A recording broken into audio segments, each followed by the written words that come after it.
Olá, muito bom dia a você que está conosco aqui pelo site Notícias Agrícolas. Estamos começando mais um boletim. E o nosso destaque de hoje é a questão da resistência de plantas daninhas.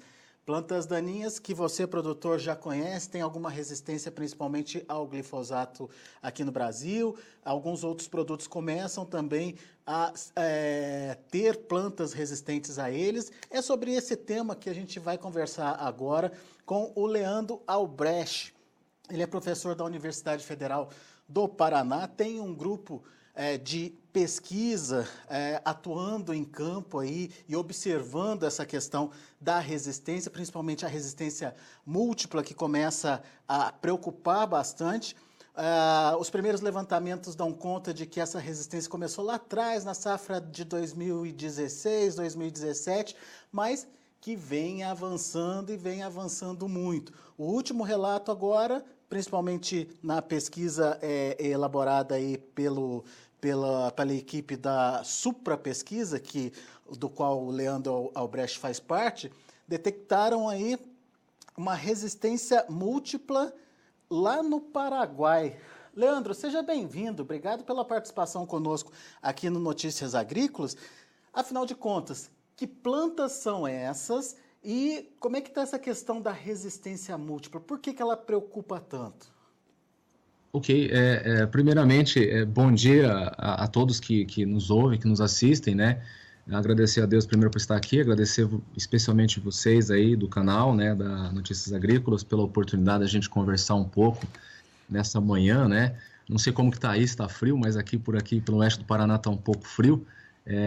E quem convive aqui sabe que as coisas estão andando, tem um processo de dessecação vindo agora após o milho, e a temática que você nos coloca, a temática que nós colocamos nessa manhã é muito importante ser trazida ao produtor, seja o produtor brasileiro ou o produtor paraguaio, que está muito próximo de nós aqui na fronteira. Então a gente tem um cenário, né, eu posso até colocar para vocês um cenário de alerta, né, um cenário para todos que estão ouvindo, um cenário bem preocupante de resistência de plantas daninhas, um cenário que não é de hoje, né? Um cenário que remonta a uma história já da década de 90, com a LS, depois com a geração RR, com o glifosato, onde a buva apresentou resistência ao glifosato, o capim amargoso, e se restringir só a isso, né? Mas não parou por aí. Então nós temos muitos casos de resistência. Eu destaco principalmente dos casos que foi relatado por nós aqui na região, já em 2016, que é a resistência da buva ao paraquat, ao gramoxone, né, e outras marcas comerciais desse princípio ativo do mecanismo fotossistema 1. E aí não foi só o paraquat, depois mais adiante, em 2017, nós identificamos uma resistência múltipla, né, da buva ao glifosato, clorimuron, uma marca comercial conhecida pelos produtores Classic, e paraquat, então uma resistência múltipla. Já na safra 2017-2018, isso também foi identificado no Paraguai. Então, tanto o produtor brasileiro quanto o produtor paraguaio está enfrentando esse cenário de resistência, que não é só de buva, mas eu destaco a buva. E eu falo não só de buva porque a gente vem pesquisando isso, e eu tenho que fazer a menção aqui em termos de Brasil, agradecer muito aos produtores rurais que inclusive são aqui da região, principalmente da região da nossa situação, que não é só aqui, sul do MS, Santa Catarina, Rio Grande do Sul, que nos acompanham inclusive aqui, que são os grandes parceiros nossos, as cooperativas, né, onde estão ligados os produtores, e o Agarac, que é um órgão que, de certa forma, congrega, né, grandes empresas, as empresas que trabalham com esses manejos de plantas daninhas. Então, a gente vem um projeto, e esse projeto a gente vem monitorando, e a gente tem indicativos, inclusive a gente está prevendo fazer relatos em breve, né, e isso preocupa muito a gente. No Paraguai, até posso mencionar um informativo, que é nosso grupo de pesquisa, o Supra, ligado ao FPR, soltou recente, né, com alguns indicativos de resistência, né, ainda há um processo de confirmar, mas a gente soltou esses indicativos de resistência do caruru ao glifosato e ao clorimuron, resistência do leiteiro ao glifosato e clorimuron também, e indicativos de resistência do capim branco e outros que virão em função dos estudos que estão ainda numa fase preliminar mais adiantada, né, então realmente esse cenário é preocupante aqui no Brasil, é preocupante no Paraguai também. Falando do caruru, teve um relato de indicativo de resistência recente também com outro grupo de pesquisa lá no Rio Grande do Sul, Fundação ABC. Então, assim, outros grupos também estão pesquisando isso e a coisa tem que ser pesquisada, porque a gente tem que conhecer bem o inimigo, tem que conhecer bem o cenário para poder combater, para poder manejar, para poder remediar um pouco o que vem nos assustando. Nessa lista de resistência múltipla, então, a gente tem a buva, o caruru, leiteiro e capim branco relatados, e outras plantas que eventualmente têm uma resistência de um ou outro produto, certo? E, na verdade, assim, eu poderia dizer que dentro dos nossos trabalhos atuais, o que tem confirmado, já relatado internacionalmente, até sugiro o produtor entrar no site Weed Science, né? Depois eu posso explicar melhor como que é o procedimento, mas assim, relatado assim, oficialmente e diagnosticado, né, via Sociedade de Ciência Plandaninha e os grupos de pesquisa aceito como um todo, é a questão da resistência múltipla da buva. Os demais, eles são indicativos, né? Para passar do nível de indicativo, que é um alerta, para um nível de relato de resistência científica e com implicações agronômicas práticas, eu tenho que ter algum processo de herdabilidade, ver se as gerações que vêm na subsequência apresentam esse caractere. Então, nós estamos caminhando nesse sentido. Mas o que eu posso dizer para você, com certeza, é que esses indicativos já nos servem como um alerta muito importante em termos práticos para o produtor.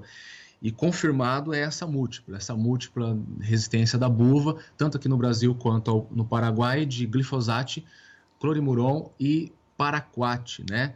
E nós podemos, até uma coisa que a gente vem trabalhando, não só nós, o professor Aldo Meroto e outros pesquisadores pelo Brasil, a questão de resistência, uma possível resistência da buva também ao 2,4-D. Então, há uma pesquisa em andamento, a gente está caminhando para uma comprovação de resistência múltipla também, somando a essa resistência, infelizmente, ao 2,4-D. O 2,4-D é um produto que o pessoal usa, os produtores usam bastante no processo de dessecação agora, um auxínico, né?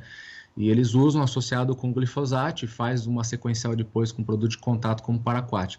Então, se vocês que estão me ouvindo observarem esse fato que era um padrão até, glifosato mais 2,4-D e sequencial de paraquat, e entender que a buva não morre mais com glifosato, não vai morrer talvez mais com paraquat, pelo menos o que a gente vem observando em alguns locais aqui na nossa região, e a população resistente ao paraquat vem aumentando, então fica muito complexo, fica muito difícil a vida do produtor numa região onde você tem essas populações resistentes. E falando das populações resistentes, a gente achava que era uma mesma região, uma região que estava concentrada aqui entre Palotina, Sextobrel, uma região aqui pequena no oeste do estado do Paraná, mas não é. Desde 2016 a gente vem monitorando e a gente sabe que está no oeste do estado do Paraná, está no sul do MS, está no oeste catarinense, está no Rio Grande do Sul. Indicativos mostram isso, o monitoramento que a gente faz com a Garac vem caracterizando isso bem. Né? Então, a gente vai terminar esse levantamento em 2020, né? mas já temos resultados preliminares também. Então, isso assusta muito, né? Realmente, isso nos coloca uma seguinte situação: a gente tem que pensar mais em manejo integrado de plantas daninhas. Pois é. Antes da gente falar dos detalhes do manejo integrado, deixa eu só confirmar, então, essa informação. 2,4-D, já está confirmada essa resistência ou ainda está em estudo, professor? Assim, existe um relato já oficial que contempla essa questão da resistência 2,4-D. Em específico, na região, a gente vem monitorando, né? A gente até comenta com os produtores que é um efeito que a gente denomina de rápida necrose. A gente tem até um vídeo bem legal no nosso canal no YouTube, se o produtor quiser acessar lá depois, digita no YouTube professores Alfredo e Leandro, vocês vão encontrar lá inclusive um vídeo que mostra o efeito 2,4-D gerando uma rápida necrose em torno de 2 a 3 horas na planta de buva, e quando ele gera esse efeito, o produto ele acaba tendo translocação limitada e ele acaba não tendo aquele efeito fisiológico que seria o desejado. Então, sim, eu posso dizer que há uma comprovação dessa resistência, mas a gente está em estudos para entender a magnitude, o quanto ainda tá amplo esse problema. O que está comprovado e relatado que é um problema muito sério para nós aqui na região é a resistência realmente a glifosato, clorimuron e paraquat, que as áreas vêm aumentando a frequência, vêm aumentando a população, então isso preocupa. Não sei se era isso que você queria confirmar, mas eu posso detalhar, posso ser mais específico se você precisar também, e para aqueles que ouvem, obviamente, né? Porque esse relato do 2,4-D é a primeira vez que a gente está ouvindo. A gente já tinha ouvido do glifosato, a gente já tinha ouvido do paraquat, enfim. Mas o do 2,4-D, pelo menos eu, como jornalista, é a primeira vez que a gente está ouvindo. E isso acaba preocupando porque o controle acaba ficando mais restrito, né, professor? Acaba ficando bem mais restrito. Você vai ter ainda produtos, né, pelo menos dentro do conjunto da buva, a gente vai ter em pós-emergência pelo menos de 4 a 6, dependendo da questão da resistência, né, de 4 a 6 mecanismos de ação, em pré-emergência em torno de 3 mecanismos de ação. Eu posso até mencionar alguns produtos para ilustrar depois, mas a gente vai ter uma diminuição de possibilidades, né, de manejo pensando em herbicida. Se a gente pensar, mas assim, no meu entendimento e no entendimento de outros pesquisadores, isso também não é o maior problema. Se a gente pensar em capim amargoso, por exemplo, a gente tem uma limitação muito maior, sobretudo em pós-emergência. Então a gente pode ter problemas no futuro maiores com outras plantas, como é o caso do capim amargoso, né? O capim amargoso hoje tem resistência relatada em ampla distribuição pelo Brasil ao glifosato, né? Tem um relato no MS a graminicidas, né? Mas não tem múltipla ainda, que até o foco da tua colocação na questão da buva, que a múltipla ela nos assusta mais, né? Pois é. Enfim, diante desse quadro, na hora que o produtor percebe que os produtos que ele estava acostumado a utilizar não estão funcionando, o que fazer, professor, para controlar ou combater o problema dessas plantas daninhas resistentes? Independente da planta que seja, a gente tem que começar a pensar em estratégias dentro de um conjunto de manejo integrado, né? Nesse conjunto de manejo integrado entram os herbicidas. E pensando nos herbicidas, a gente tem que começar a rotacionar os mecanismos de ação que a gente tem disponível. Como eu falei, tem alguns que são disponíveis, né? Dependendo da resistência, eles estão ali. E uma regra básica que o produtor tem que estar atento, todos nós temos que estar atento, na verdade, né? Na pesquisa, e quem está no campo no dia a dia, assim como nós estamos lá, a gente observa bem isso. A gente tem que deixar de fazer sempre as mesmas coisas do mesmo jeito. E às vezes, muitas vezes, querendo fazer as coisas do mesmo jeito, querendo um resultado diferente. E no caso da planta daninha, é bem nítido isso, né? A gente muitas vezes procurando uma praticidade, né? um nível de certa facilidade nos manejos, a gente acaba sempre fazendo as mesmas coisas. Ok, fazendo as mesmas coisas, a gente vai usar sempre o quê? Os mesmos herbicidas. Então, sempre usando os mesmos herbicidas, você começa a fazer o quê? Matar os fracos, matar aqueles que são suscetíveis, e ficam o quê? Os resistentes, porque o resistente já está na população. Então, mata o fraco, fica o forte. O forte se procria, o forte se multiplica. Se nós pensarmos numa planta daninha como a buva, quando ela se multiplica, ela pode chegar a multiplicar até 360 mil sementes. Então, é muita semente. Uma semente que é facilmente dispersa pelo vento. Até muita gente aqui na região, gaúcho em geral, chama de voadeira, né? A semente vai longe. Então, a dispersão vem pelo vento, a dispersão vem por máquina. O produtor, às vezes, colhe aqui, presta serviço no Mato Grosso do Sul, vai levando a máquina para lá junto com a semente. Leva na máquina a semente. Então, assim, a gente tem um cenário de dispersão preocupante e eu tenho que fazer a rotação desse mecanismo de ação. Se você quiser, eu até posso tentar ilustrar algumas estratégias de manejo. Por favor. Né? Então, assim, se nós pensarmos, por exemplo, né, nós temos uma buva que... O cenário mais pessimista, vamos pensar um cenário mais pessimista agora, que seria uma buva que é resistente comprovado, já a gente entende bem a distribuição dela aqui na região, que é a buva resistente a glifosato, a clorimuron e a paraquat. Né? Se nós somarmos isso ao 2,4-D, que a gente está tentando entender melhor o cenário ainda, mas vamos somar o 2,4-D, 4 mecanismos de ação.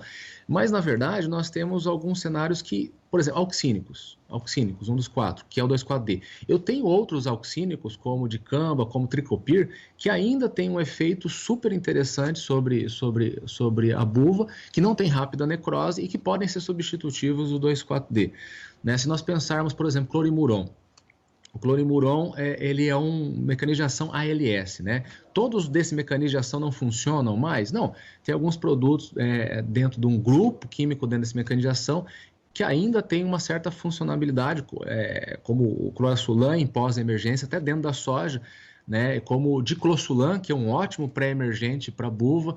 Então, tem opções, né, dentro dos próprios mecanismos que a gente vem mencionando, né, porque muitas vezes tem resistência múltipla, mas não tem a cruzada. A cruzada é dentro do mesmo mecanismo, apesar de indicativos do LS que apontam já uma resistência cruzada entre os grupos químicos. Mas, simplificando, nós temos essas opções. Que mais nós temos? Nós temos, por exemplo, glufosinato de amônia, né, tem marcas comerciais como Finale, marcas já que estão em empresas de pós-patente, chamado de genérico, que dá para ser usado como produto em dessecação, né? Então, é mais uma opção que nós temos. Nós temos um ótimo produto, um produto fantástico, que já deveria ser muito bem utilizado, né? O produtor acabou deixando de utilizar como nós gostaríamos da pesquisa que utilizasse. Aqui na região os produtores estão voltando a utilizar, que é a atrazina no milho. Usa a atrazina dose cheia. A atrazina, no caso da buva, tem feito em pós e pré. Então, usa esse produto que é pós e pré no caso da buva, mata a buva no meio do milho, fica o residual segurando os fluxos sementeira da buva que vai vir, né, depois para a soja, está vindo agora pós colheita do milho, né, ela vem luz, ela vem germinando já. Então, assim, nós temos opções, né? Nós temos opções. Professor, Em então, pré-emergência, nós temos mais opções, né? Tem flumioxazina, sulfentrazone, tem outras opções em pré-emergência, ainda em pós, sofenacil. Então, tem opção. O produtor ele consegue fazer uma rotação de mecanização. É claro que nessa jogada ele vai ter que manejar mais e muitas vezes o custo vai mudar também. é Então, isso que eu ia te perguntar. Aquela praticidade do glifosato, uma passada, combate várias plantas, enfim, isso está mudando, tem que mudar. Isso vai adicionar custo ao produtor, então, no final das contas? sim, sim, é um cenário extremamente pessimista que a gente tem nesse aspecto de incremento de custo. O glifosato ele é uma ferramenta fantástica, viabilizou plantio direto, etc. Né?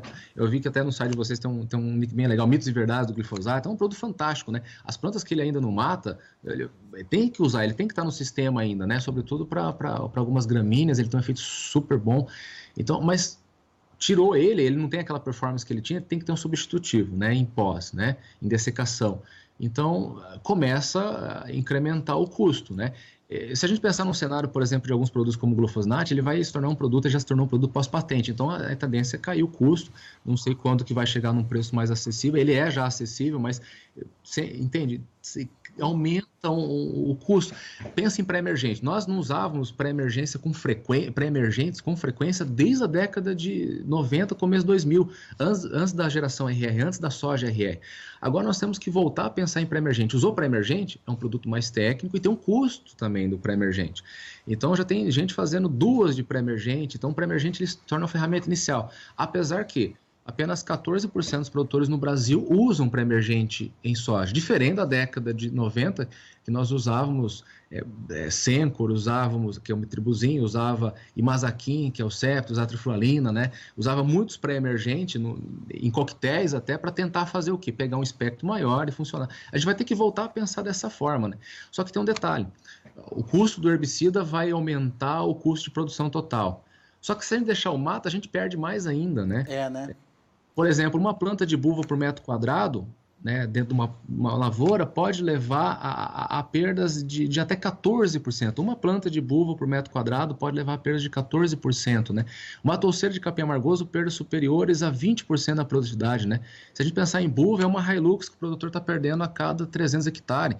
Então, na hora de ponderar isso, daí sim vale a pena o investimento, daí vale a pena pensar mais em manejo, porque se a gente não pensar, está perdendo na lavoura. Então tem que investir, eu entendo como investimento, para poder colher, né? Então, assim, realmente a gente tem que começar a pensar dessa forma para mitigar o impacto, né? Diminuir o impacto na lavoura. Qual o futuro dessa questão das resistências? Você falou aí da resistência múltipla e citou a resistência cruzada. Qual a diferença? A resistência múltipla é quando a gente tem vários mecanismos de ação. A gente tem, assim, por exemplo, a buva que a gente mencionou, paraquat fotossistema 1, clorimurão ALS, né, glifosato e PSP sintase. Então, são 3 mecanismos de ação, então a gente entende como múltipla de mecanismos, né? Assim, são grupos de herbicida que têm a mesma ação fisiológica, vamos entender assim, né, para simplificar.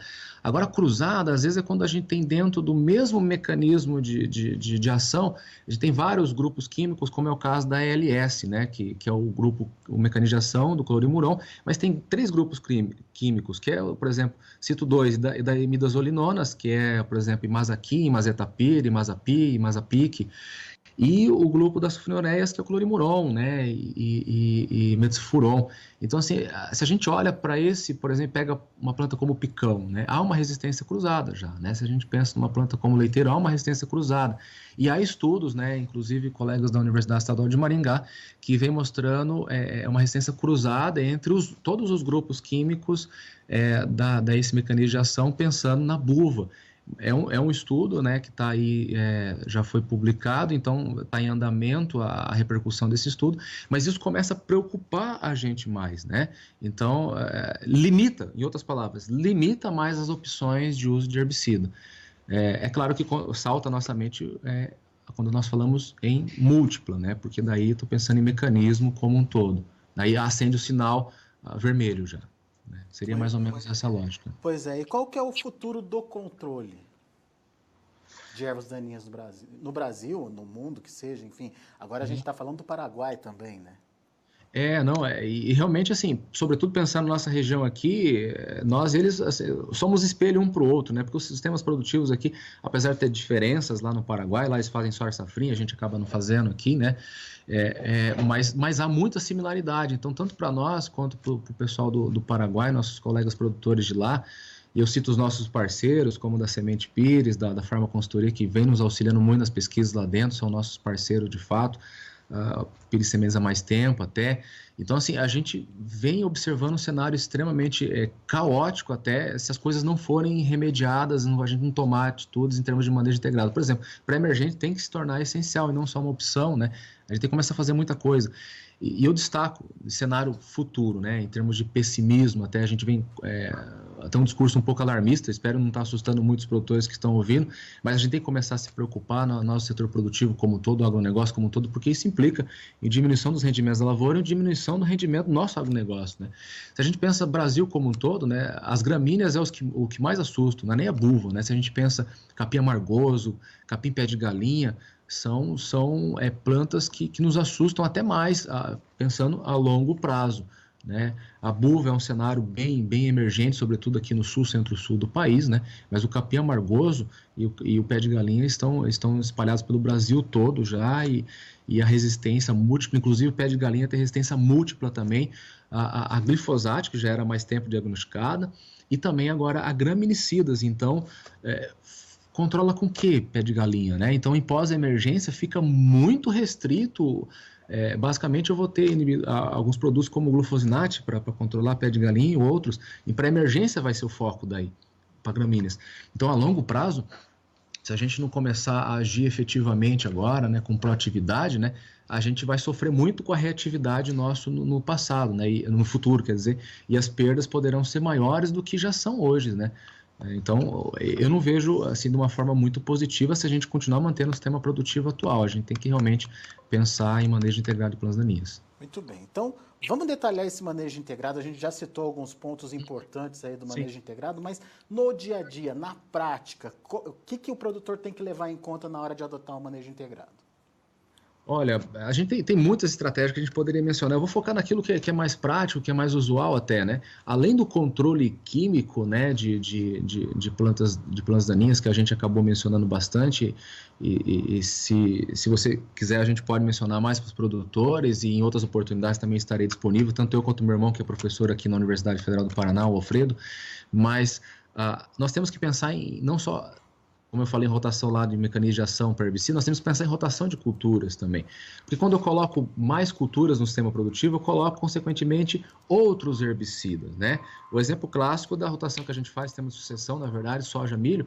No milho, usa atrazina, dose cheia, que a gente mencionou anteriormente. Mas não é só isso, coloca outras culturas, tem outras opções.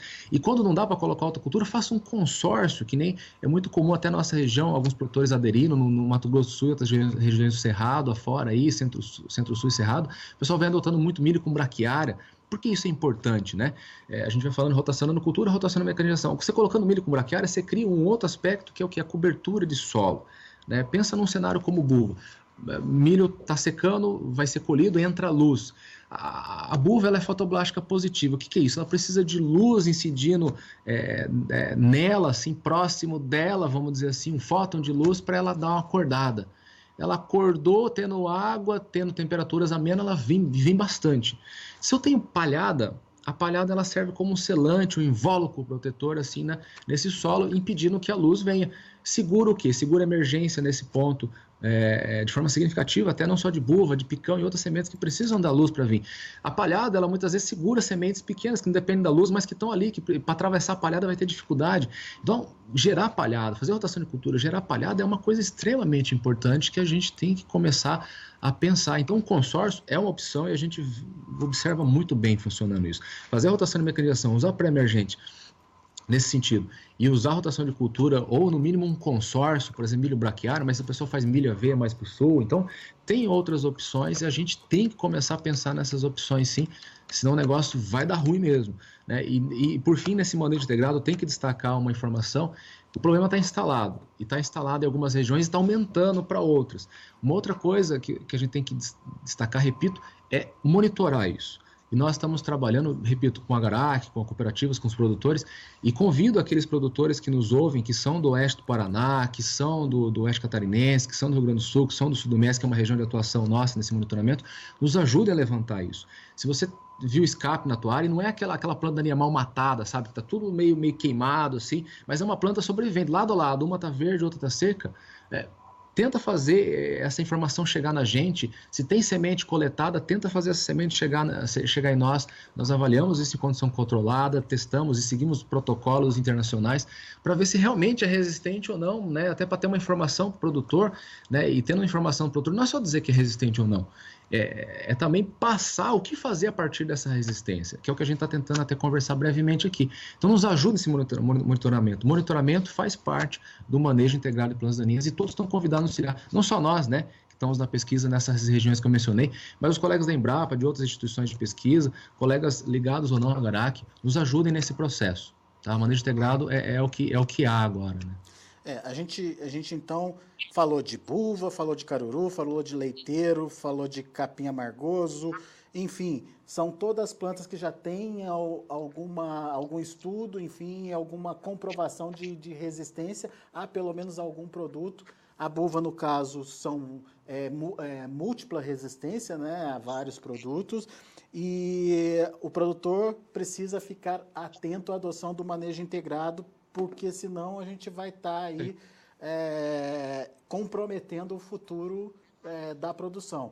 Você trouxe números importantes, por exemplo, da buva aí, né? O que uma buva traz de prejuízo para o produtor se ela não for controlada, e pior é não ter o controle no final das contas, né, Leandro?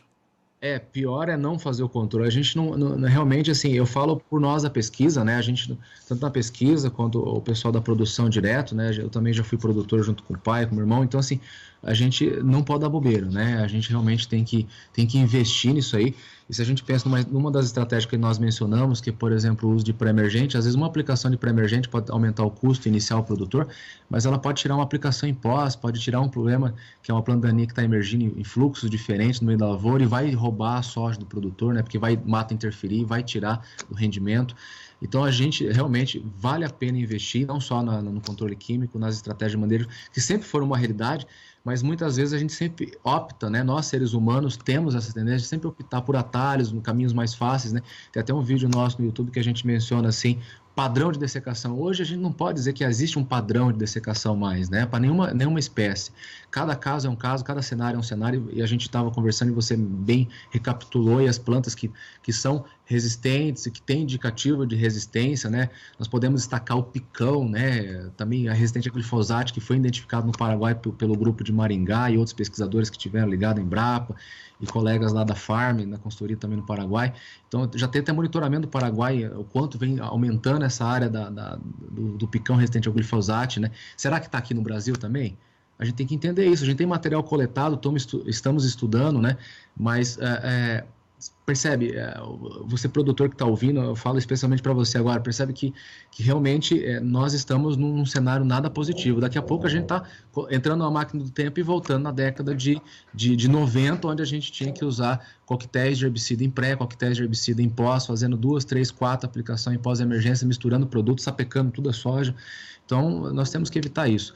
E pensando já no futuro, até para concluir a resposta à tua pergunta última agora, nós teremos novas tecnologias aí, transgênicas, inclusive, que dentro de uma lógica de manejo integrado vão nos auxiliar também, né? Nós temos a soja Extend, nós temos a soja Enlist, por exemplo, que vão permitir usar outros produtos, né, dentro dessa rotação de mecanismo de ação, dentro dessa estratégia de manejo integrado. Então, a gente tem que estar atento a isso, né? A janela do futuro tá logo aí, a gente está enxergando o que vai acontecer. Então, a gente tem que estar atento de verdade para que as coisas não piorem. Professor, a gente conseguiu resgatar lá no YouTube esse vídeo que você citou aí da rápida necrose de 2,4-D em buva. Perfeito. Uhum. Vamos rodar ele, são 15 segundinhos só, mas eu acho que dá para a gente rodar ele no ar. Eu queria que o senhor me desse mais detalhes. O que a gente precisa prestar atenção em relação a essa imagem? Uhum.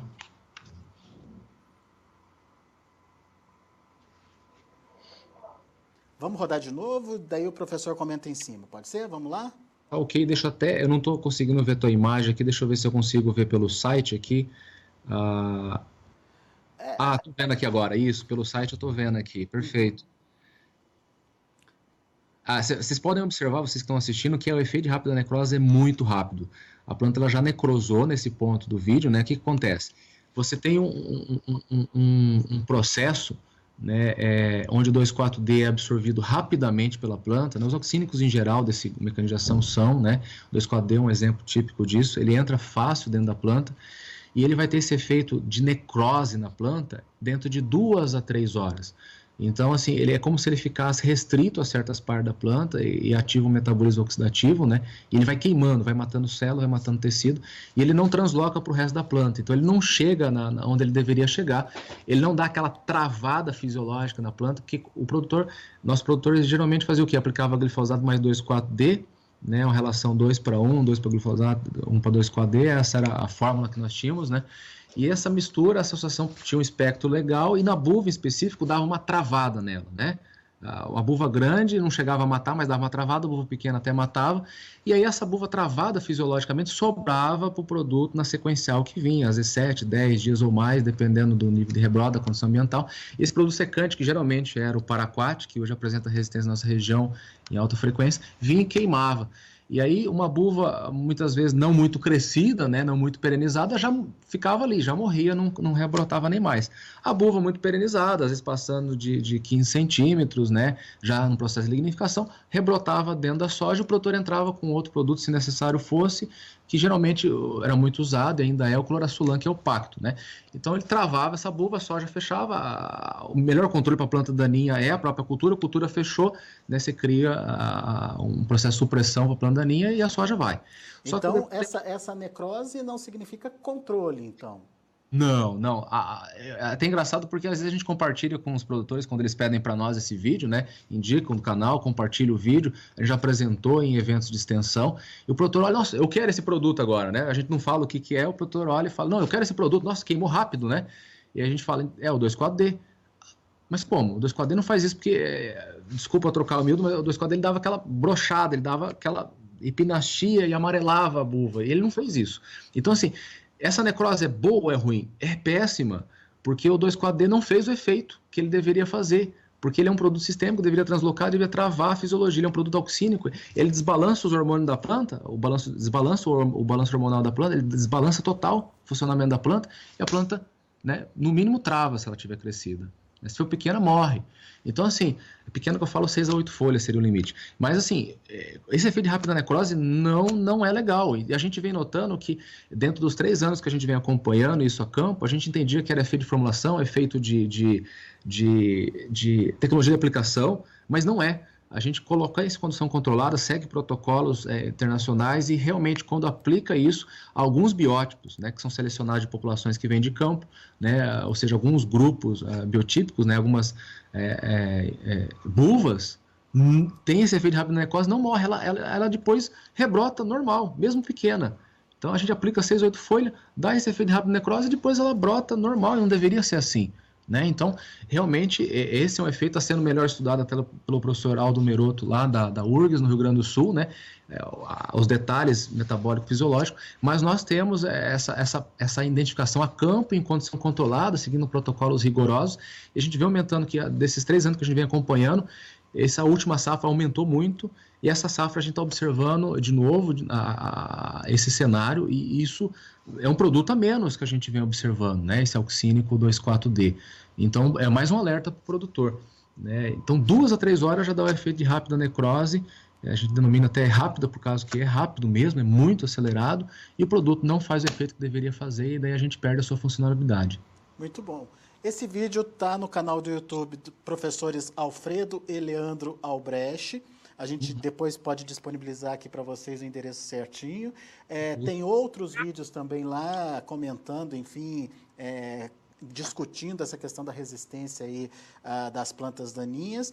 E, professor, por enquanto, estou agradecendo a sua participação, mas já aproveito para convidá-lo em outras oportunidades para a gente avançar aí com essas dúvidas, principalmente os produtores que tiverem dúvidas, quiserem mandar perguntas, quiserem questionar alguma coisa aqui, a gente vai, obviamente, convidar o professor Leandro para voltar aqui com a gente, tá certo? Fica o convite para você, produtor, participar, e o convite para o Leandro também voltar aqui com a gente, para a gente continuar discutindo esse assunto. Obrigado por enquanto. Oh, perfeito, não, agradeço muito vocês pelo convite até inicial, né, a Notícias Agrícolas aí como um todo, né, e a toda a equipe. Obrigado pela atenção, obrigado pela oportunidade de falar. Estamos abertos, não só eu, Leandro, como meu irmão Alfredo, nós trabalhamos junto aqui no Supra Pesquisa, na Universidade Federal do Paraná, em Palotina. Precisando, a gente está à disposição, desde que a gente consiga atender, nós ficaremos muito felizes, né? Agradeço muito a quem está ouvindo e vendo nós aí no ar, depois vai acabar assistindo também, os produtores, em especial, que não são nosso motivo real de que nós fazemos na pesquisa como universidade. A gente tem que estar conectado com o mundo real, com o mundo privado, com o mundo prático aí. E os produtores tragam demandas para nós, né? E já aproveito também, até para finalizar a fala, né, para agradecer os nossos parceiros. A gente comentou bastante do Paraguai, nossos parceiros estão no Paraguai, mais uma vez, agradecer a Sementes Pires, agradecer a Farm Consultoria, agradecer também nossos parceiros aqui no Brasil, não só a universidade, que é a nossa grande contribuinte, onde nós estamos ligados, né, efetivamente, mas agradecer os colegas da Embrapa, de outras universidades, né, do Agarac, né, que é o órgão de resistência plantaninha aí que avalia essa questão, junto conosco, colegas das cooperativas, e não posso deixar de mencionar a Cooperativa Cevale, que está a sede aqui na nossa cidade, e que é a nossa maior parceira aqui em loco hoje. Então, a todas as cooperativas, né, e muito obrigado, atenção, e parabéns a você que esteve acompanhando esse vídeo, mais uma vez agradeço. Obrigadão, valeu. Obrigado, professor, até a próxima. Até. Tá aí, então, Leandro Albrecht, professor da Universidade Federal do Paraná, especialista aí nessa questão, nesse estudo relacionado aí à resistência das plantas daninhas. Daqui a pouco a gente volta com mais informações e outros destaques. Continue com a gente.